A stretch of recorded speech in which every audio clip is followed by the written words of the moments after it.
What is up, party people? Welcome to another episode of Hog Rider Radio. It's weird. It's just me and James this time, but we have other thoughts from another person, so it's fine.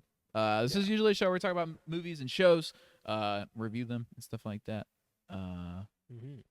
Next to me is James of all trades. Yeah, James of all trades. That's what we figured out last podcast. We got it figured out. I'm your gorgeous host, Dylan Branscombe. Sort of here is the married three-eyed Raven, Braven Arrington. Not really, though. We have his thoughts on the movie we're talking about today, which is the 2025 version of How to Train Your Dragon, directed by Dean DeBlois. I think is how you say it. It might be Dean DeBlois. I'm not sure. Oh, wait. DeBlois, actually. I just looked it up. DeBlois. I don't know how to pronounce it. Or maybe it's like Dubois. I don't know. Maybe. But yeah, it is directed by him, who directed the first How to Train Your Dragon, the animated one, back in 2010. Which is good. Which is cool. Starring Mason Thames, Nico Parker, Nick Frost, Gerard Butler, a whole bunch of people. Came out June 13th, 2025. Budget $150 million. Has already made $358.2 million. Killing it right now. Yeah. Quick note. Very good remake. Surprisingly. Yeah. We'll get to that. And we will get that. Let me get to Braven's thoughts real quick. Okay, I just wanted to have them up. Spoiler-free thoughts, of course. We're going to start this off, spoiler-free thoughts on this movie, because we want y'all to kind of, if you haven't seen it, to be like, all right, what do these guys think? And then you have a chance to kind of cop out, maybe come back later once you've watched the movie. Or if you're a sicko and just want to see what we think about it, you can just watch the whole thing. But yeah, I'll start off with Braven's just to make it kind of easier. Yep. Kind of get his thoughts out of the way. This is what he's texted me. For a live action, I really liked it. It honored the original movie, but didn't change too much and instead added more. The score is beautiful, and the chemistry is great between Gerard, Mason, and Nico. If this keeps going, hope they keep it true to the movies. That's what he said. I can also read his longer Discord review if you want me to. We can do that at the end, maybe, when we do the spoiler stuff, because we'll probably go into more of the spoilery area. I'll start with you for the in-person people. Yeah, because I went first last time. Oh, okay. Yeah, just keep it fair. Keep it fair. So honestly, I went into this and I was like, all right, this is about to be the most disgusting, disgraceful Disney movie I've ever seen. DreamWorks. I mean, well, okay, DreamWorks. That is a good point to put out. Not Disney, but it's like it's still in that same realm of live action remake. Yeah, we had Lilo and Stitch. That was abysmal. Everyone hated that. Yeah. We've had every other kind of remake come out. Yes, and everyone's just not on that train at all. Remakes suck, Chad. Yeah. Going into this, it starts off and it's like, okay, this is started the old movie. Wow, this is like the same movie. Yeah, and it's like it keeps going. Are they just showing the same? Are they just showing the movie again? Like, what's going on? Yeah, and then you're like, okay, but I like it though. Yeah, because this is it's just new form factor, new look, and yeah, it does that. Yep, like the whole movie. And I think the visually castings, I don't think was overly abrupt or distracting. Gerard Butler, though, just killing it. What a hoss. Perfect. Dude. God, what a hoss. He had a big beard. God, dude. Big dude. He is that character. Big dude. He is that character. He kills it. Without a doubt. But just everything about the movie, it sticks really true. Really, really true to the original. I think the only scene that was removed is the... Not going to say it because we're not in spoilers. Ha, gotcha. But there is one scene removed that we will talk about that was removed that probably plays into the end of the movie. Yeah. That was removed. But other than that, I think everything else stays pretty true. Yeah. Okay. How do you feel? I'll preface this. Many people know, I keep up with what I do. I review movies. I've been reviewing movies since 2021, okay? Right. Most people that pay attention to what I do know that I loathe live-action remakes as an animated movie truther, okay? Loathe them, hate them.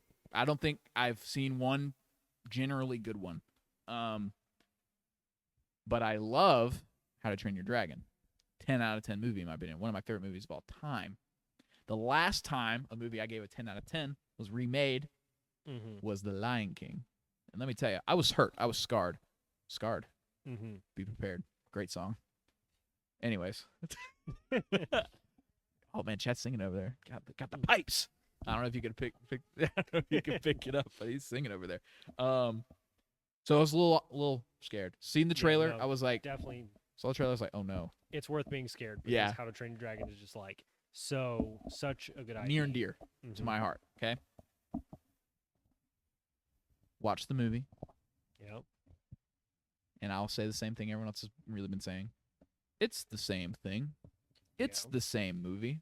It's Mhm. the same thematical beats.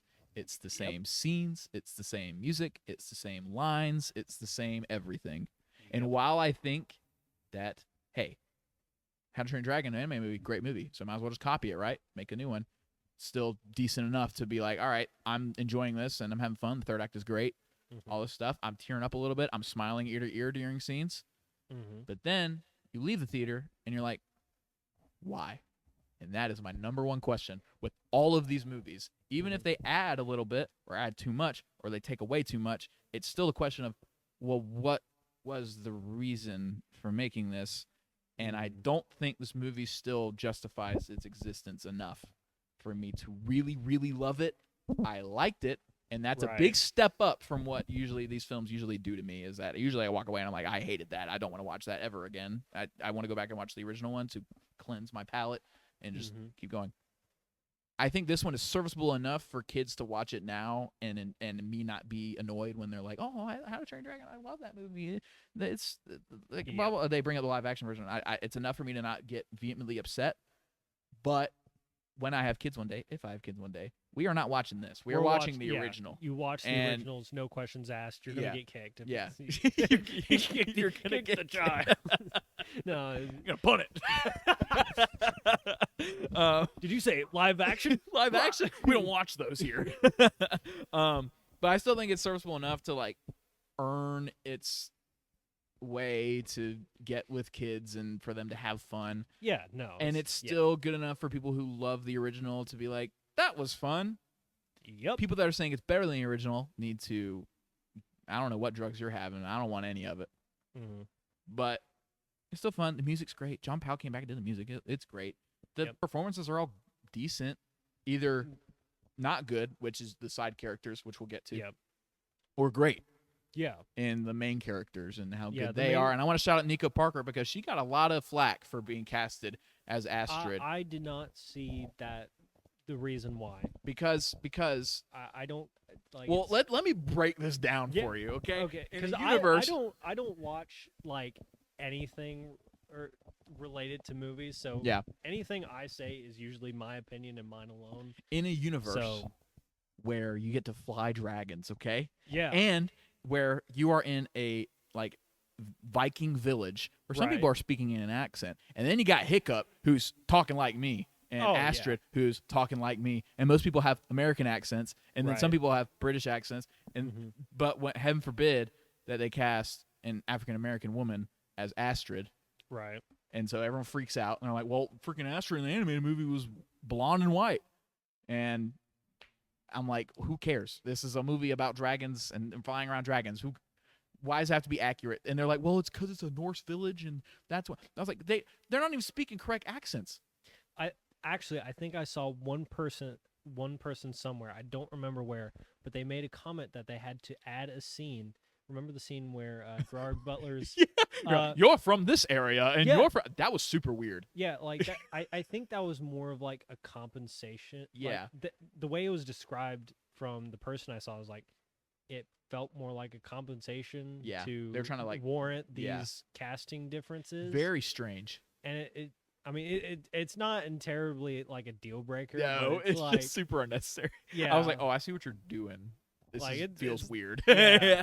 Yeah, that was very. It was very much like he's walking around the table and he's trying to convince them to go out to find this dragon nest or whatever. They're like, "No, we're not going to do that. That's so stupid." And he's like, "Well, guys, we all have to team up together." because we're we're- all from different all- places, and we're all like one. you pe- and you're not from here. It's like, all but right, you're here now. yeah, exactly. And it's kind of like forced and weird, and it's never brought back up again. Like it seems like they try to make it like a thematical element of the movie. but it didn't. It stick. didn't really stick that well. Yeah. But like I said, performances wise, I mean, Mason Thames does great. Gerard Butler does great. Everything like that. I think the VFX are good. Yeah. I don't think Toothless really looks out of place. No, too I much. Think VFX like is probably one of the better things they did because I don't remember watching the movie and at any point being like, oh, that's all CGI. Yeah. Awesome. Hey, I like your green screen. You Yeah, got a good it green all screen. looks pretty like It's believable. real, like believable. Yeah, Yeah. like I'm like, okay, I'm like I get it. Like this, I believe this world and all this stuff. But like I can give spoilers now. It's an animated remake, so like you're not. There's spoilers kind of don't exist. Yeah. But like I think the third act is great. Kind of recreates everything. Yeah. With third act. the original. But that scene I was talking about before. Yeah, that what they scene took were you out, talking about? So prior in the last Trial of Fire thing that they had to do, there was actually a scene where, or somewhere in the Trial of Fire sequences, Hiccup actually demonstrates that if you throw fire into a dragon's mouth, I think it was more for that fire spitter. Yeah. That it dissipates the fire, and it's like, oh. And so what I saw is that, you know, in the last scene, it's more like one of those quick one-off things, and it don't really play off the fact that Hiccup's a very clever character. Yeah. And that he has, you know, had this special time to bond and connect and learn about these mysterious creatures that no one else knows about. Yeah. And using that to his advantage in the third act. That's the scene I'm talking about. And although it's not a big thing and it don't really contrast that much, I do think it takes away from Hiccup's character. Yeah. Not in a huge way, but it's still like, well, that's a lot of his personality. Yeah. Just kind of gone. But let me tell you, whenever Gerard Butler saves Toothless and Hiccup from the water. Oh no! And then Hiccup gets on top of Toothless to ride him to go take on the big dragon. Mm-hmm. And Gerard Butler comes up and he says, "No matter what happens up there, I'm proud of you." Mm-hmm. Still, I'm like tearing up. I'm like, okay, all right, you earned it. You got me. Like, this still gets me to this day. Like, oh my gosh, like it's the performances. I think, like, just and the music and the writing of that scene and how closely they kept it compared to the original. It's the same scene. Mm-hmm. So like in the original version, just tears, just like it's falling. just streams.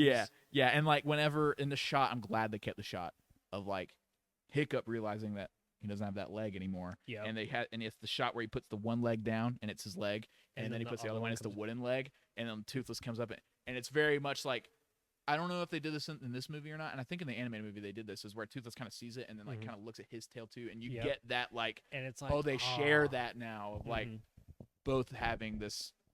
There's a bond there. Yeah, I see it. It's and materialized. It's and I don't know if they did in live action one. They might have, and I might have just missed it.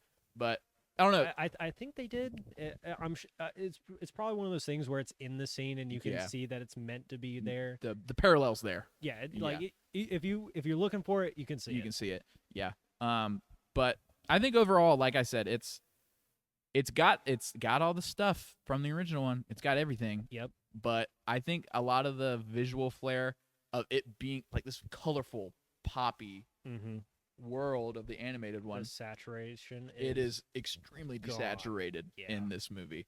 There are a lot of shots where I'm like, man, this just looks not good. And now there's some shots that look great in my opinion. Oh no, yeah. But like I think like a romantic flight scene, for example, where he takes Astrid up into incredible still. Like I'm just like, oh my gosh, this is just awesome to watch. Yeah. But I think it's done better in the animated movie, which is something that is very constant in this movie. It's like, hey, this reminded me of the original one, which is better. It's like, hey, the animated one was so good. So good, right? I need to go back and watch the original. Yeah, exactly. And I feel like that's like kind of it because a lot of people are going to say, well, if you don't want a one-to-one adaptation, but you get mad when they add stuff, what do you want? And I'm like, I don't want these movies. Straight up. Yeah.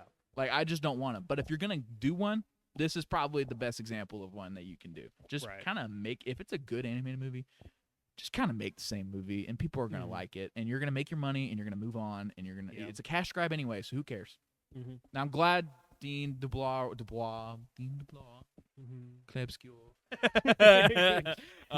came back and cared enough for him to be like, because he talked about in interviews of like, they said they were going to make a live action remake, and they were going to make one, and he was like, and they were like, what do you want to be a part of it? And he was like, I want to make it. Like, I don't want someone to take what I made. I want to be a part of that and make. I'm like, that's great. I'm glad he did that. That is extremely respectable, and I appreciate him for doing that, because in these other situations of like Lilo and such, I don't know if they are like the original directors are still connected. I have no to idea. Those movies in any way. Yeah, but it feels so detached. And Yeah. in this movie, it's like, regardless of what might have changed, you can still feel Yeah. what that original movie had. They capitalize on you feeling that way, in not a cheap way. Yeah, it's like very very meaningful. Yeah. Extremely meaningful. Yeah. What was I about to say? I feel like something that, and I might be making this up, but I feel like in the original they showed this in the live action remake where it was like the information he learns from Toothless he then incorporates to him in training to kind of take down these dragons and stuff like that in a way that's not harming them, but he knows how to incapacitate them.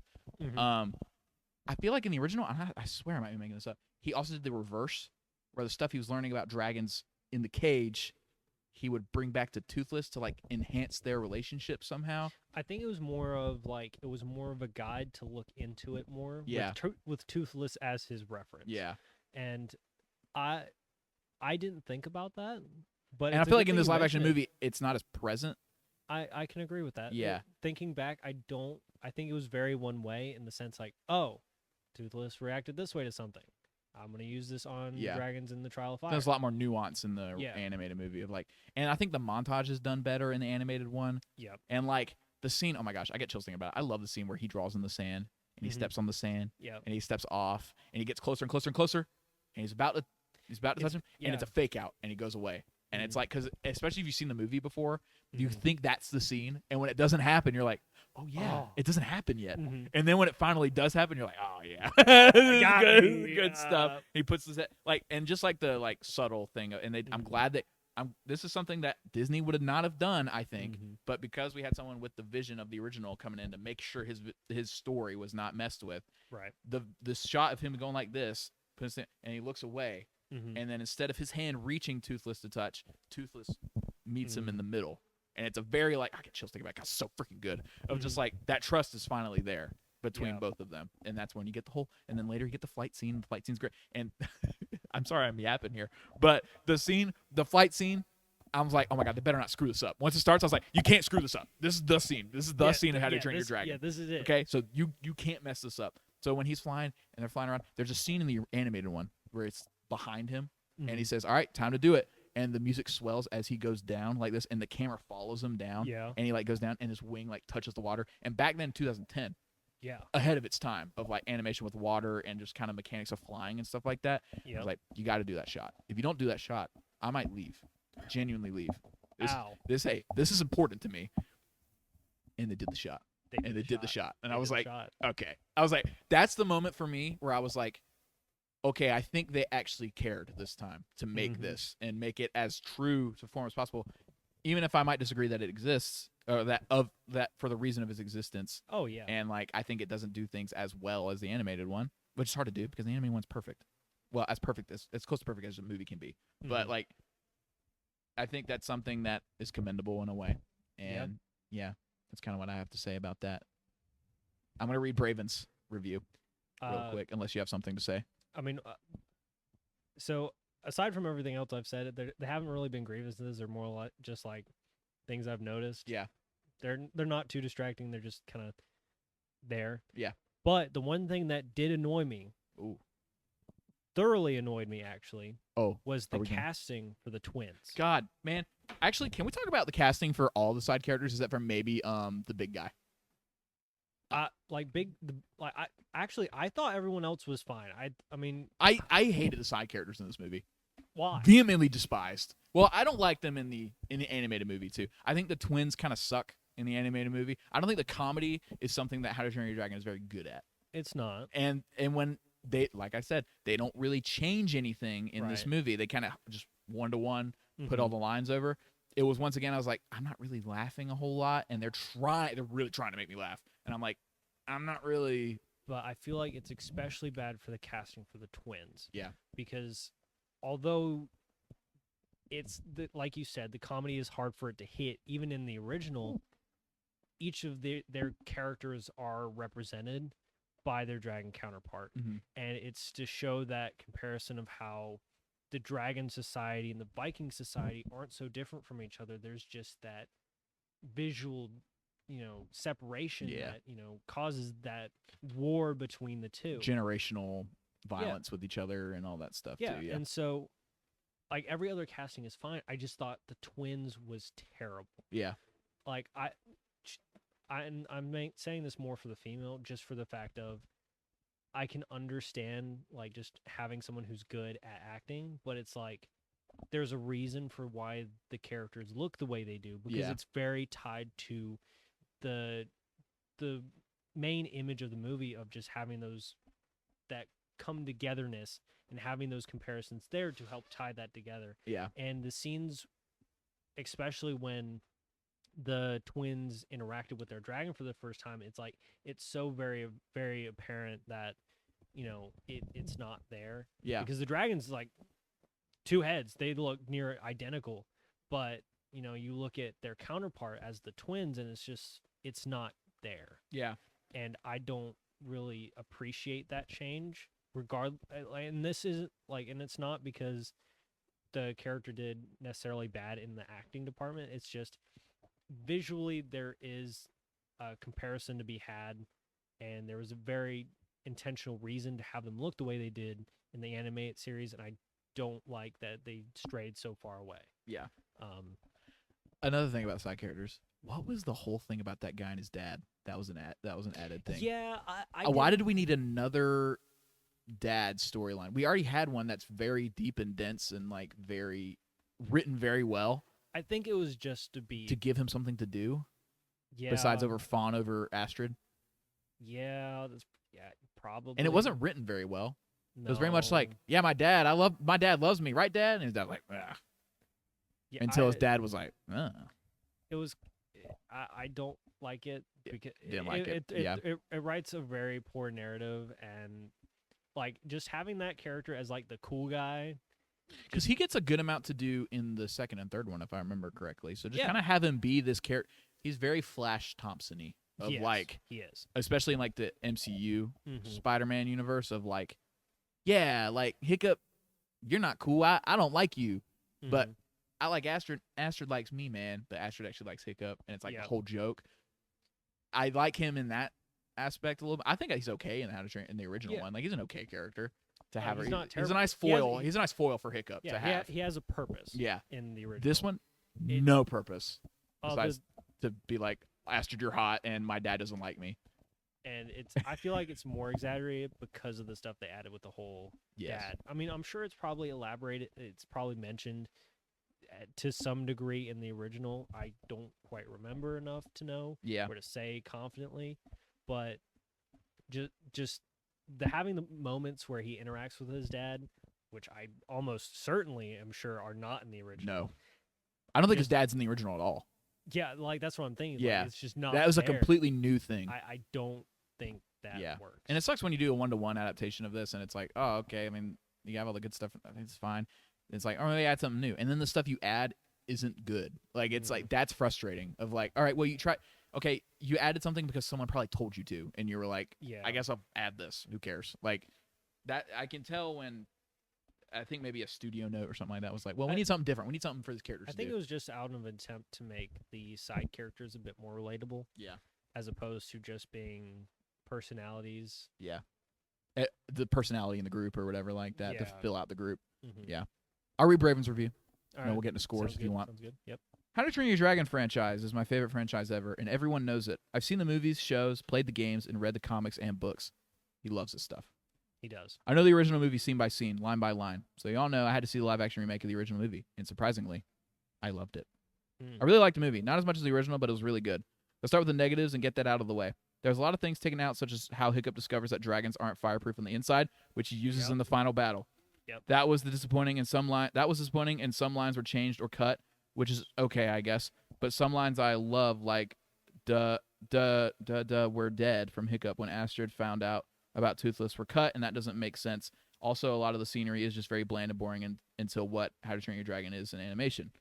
I think he said compared to whatever. Finally, the twins are more annoying than the movie, and I don't know how that's possible. I think some of that is just not having that visual comparison. 'Cause Yeah. it's harder to make that tie of like that meaningfulness of being connected Yeah, to I agree. everything else.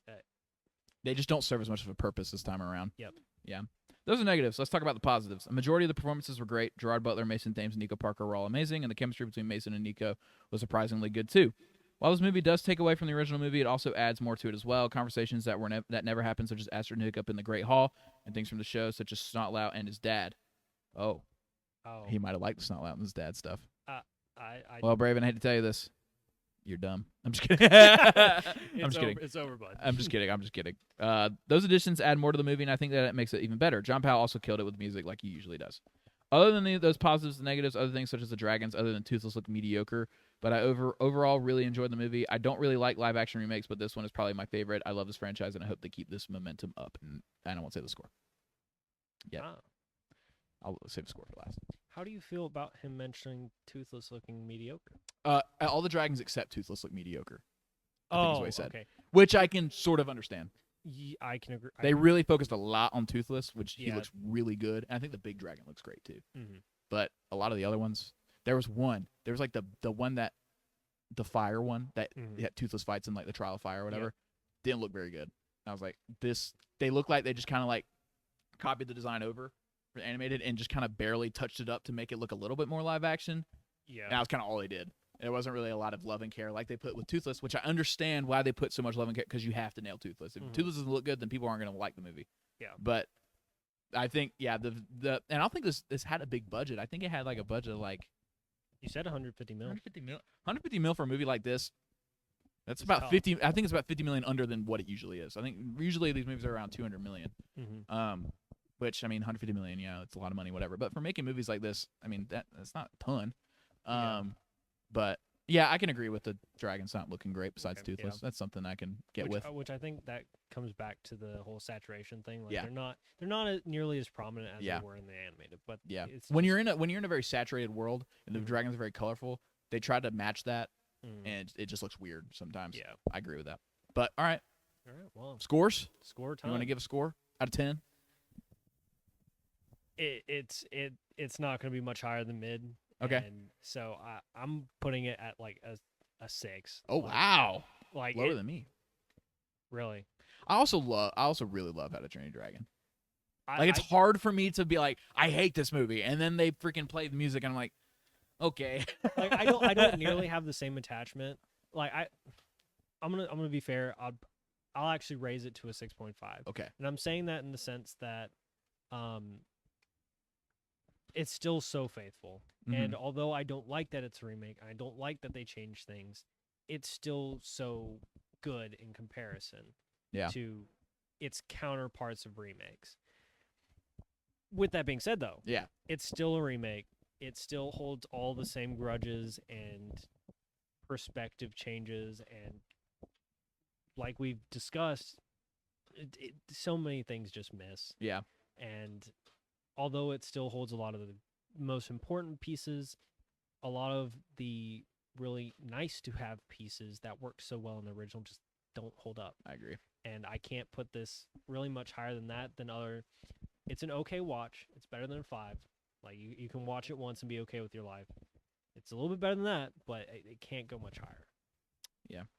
I'm surprisingly giving this an 8 out of 10. I walked out of the theater being like, I could be that guy and be like, it's a 6, or it's a 5, it's a 4. I hate live action. I hate it. But then I walked out and I was like, but I enjoyed myself. Like I was like, I smiled. I'm tearing up.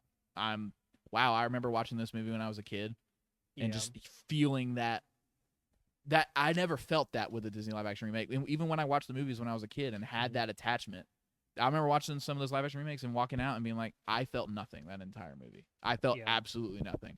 Lion King was that way. And Lion King is one of my favorite movies of all time. Watching the live action remake, I was like, that was terrible. I don't ever want to watch that ever again. And watching this, I was like, if this came on TV, if my mom or dad wanted to watch this, I wouldn't be upset with sitting down and watching this again. And I think that's great. I still think a lot of the sentiments I have about live action remakes haven't changed. Because my thing about remakes is that I feel like they're more just advertisements for the original. Yeah. Especially just because of how poorly they're received and how poorly they're executed. Yeah. It reminds you of a better movie. Yeah. Which is not what I want out of a movie. I want this movie to be its own movie. Yeah, its own thing. And it sucks when they try to implement new things, but the new things suck. Like they're not Mhm. good. And I'm glad Braven likes some of the new things they added, and that's great. I didn't. But he's also like a mega fan. A mega So fan. there's Apparently, there was in the show like this dad and Snarl Out. Like apparently that was in one of the shows or something like that. yeah. So like I so there sort of is, get like, it. a disconnect from someone who's just like casually, oh, I like that Yeah. series too. Oh my god, Like, I thought it was gonna be a one-off consumed joke. All of their Yeah. Like, I thought it was gonna be a one-off joke of like, oh, my dad's proud of me, right, Dad? And they're like, ah. And I'm like, oh, okay, that was like a one-off joke. And then it just kept happening in the movie. I was like, are we trying to like build something here? Like what? Like what are we? Like, yeah. it So wasn't if really you landing. only see the movies, then it's like okay, Yeah. I don't like that. Yeah. But from his perspective, I can They're interested from understand the that show. there's more connections there. But like I said, all the sentiments still say the same. I don't want live action remakes. I don't Mhm. like them. I hope this doesn't influence Disney to be like, well, let's just do it. Like, look, this one was received well. It wasn't made by us, but maybe hey, people like this stuff Maybe still. we just need that one. Yeah, and I think they're really gonna base it off Moana live action remake coming out soon. Like they're really gonna base on if that movie does well and 'Cause it's that, like, received that's, well. That's fairly new, even then. Yeah, not even a decade old. So it'll be interesting to see how they do that. Yeah, and I think they're gonna base off because right now Tangled's on hold apparently. I'm very okay with that. Keep that on hold. Just Indefinitely keep that on hold. just keep them all on hold. Yeah. Keep them all. But hey, Dean de Blah has come back and make How to Train Your Dragon 2 and 3. I'd be okay with it. I mean, yeah, that's probably one of the few okays. Yeah, I'd that be most okay people with would it. Agree with, yeah. Braven gives us a 9, by the way. Oh, he gave it wow. Yeah, 6.5, 8, 9. So Well then, yeah, there you go. That's our thoughts on How to Train Your that's it. Dragon. 2025, 2010 though. 10 out of 10. Movie's oh great. yeah, no, you can't compete. Yeah, movie's great. All right, so Chad hasn't seen it. Hey, We're watching it right now. I'm just kidding. It's almost midnight. So yeah, that's it for our podcast today. How to Train Your Dragon. 28 years later podcast should be up. Elden Ring Night Rain podcast should be up. Go give those a listen to. Those are really fun. I think Yeah. we had a really good discussion on 28 years later. Night Rain was a really fun time to. It was all of us here, so that was a really great time. Like, subscribe, comment if you like the video. We're gonna be doing all sorts of podcasts in July and the end of this month. oh yeah, We lots got- of movies, lots of TV shows. Yeah, So if July's you're looking big. for games. Let us know in the comments what games you might want to see coming up soon, and we might get to them. It depends. We might. I'm playing Death Stranding 2 in a couple days, so we're excited. I'm excited be on about the that one. Be on the lookout for that. Yeah.